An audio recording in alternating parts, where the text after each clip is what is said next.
নমস্কার, কেমন আছো সবাই? নতুন একটি কুকিং ব্লগে তোমাদের সবাইকে স্বাগত।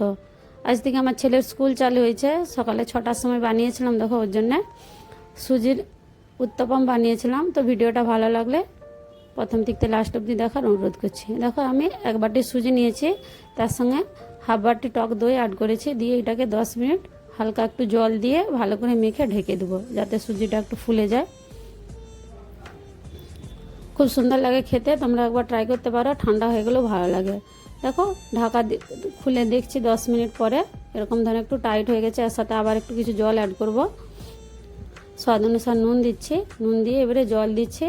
জলটা অল্প অল্প করে দেবো, একসাথে দেবো না। আগে একটু চামচ দিয়ে ঘেঁটে দেখে নিচ্ছি কতটা জল লাগে।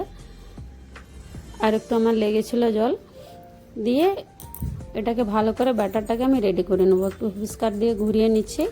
এর সাথে আমি খাবার সোডা অ্যাড করবো একটু, তোমরা চাইলে ইনোও দিতে পারো। আমি একদম দেখো 1/4 চামচ আমি খাবার সোডা অ্যাড করেছি, একদম অল্প করে। দিয়ে গ্যাসের উপরে প্যানও চড়িয়ে দিয়েছিলাম, গরম হতে হালকা তেল লাগিয়ে নিয়েছিলাম ব্রাশে করে, দিয়ে ব্যাটারটা দিয়ে দিচ্ছি। ইনো লাগানোর পরে কি বেকিং সোডা লাগানোর পরে খুব বেশি এটাকে রাখা চলবে না। দেখো কতগুলো আমি সবজি নিয়েছি, ক্যাপসিকাম আছে, গাজর গ্রেট করে নিয়েছি, আর একটু কর্ন কুচি নিয়েছি, ধনেপাতা একটু। উপর থেকে সবজিগুলো দিয়ে দিচ্ছি, দিয়ে একটুক্ষণ এটা এতে একটু আমি চিজ ইউজ করব। উপর থেকে চিজটা দিলে সবজিগুলো ঢেকে গেলে বাচ্চারা খেয়ে নেবে। দেখো একটু তেল লাগিয়ে নিলাম ব্রাশে করে আমি, দিয়ে উপর দিকটা একটু সবজি যে দিয়েছিলাম সেদিকটা একটু আমি সেঁকে নিলাম, পাল্টে মেরে নিয়েছি।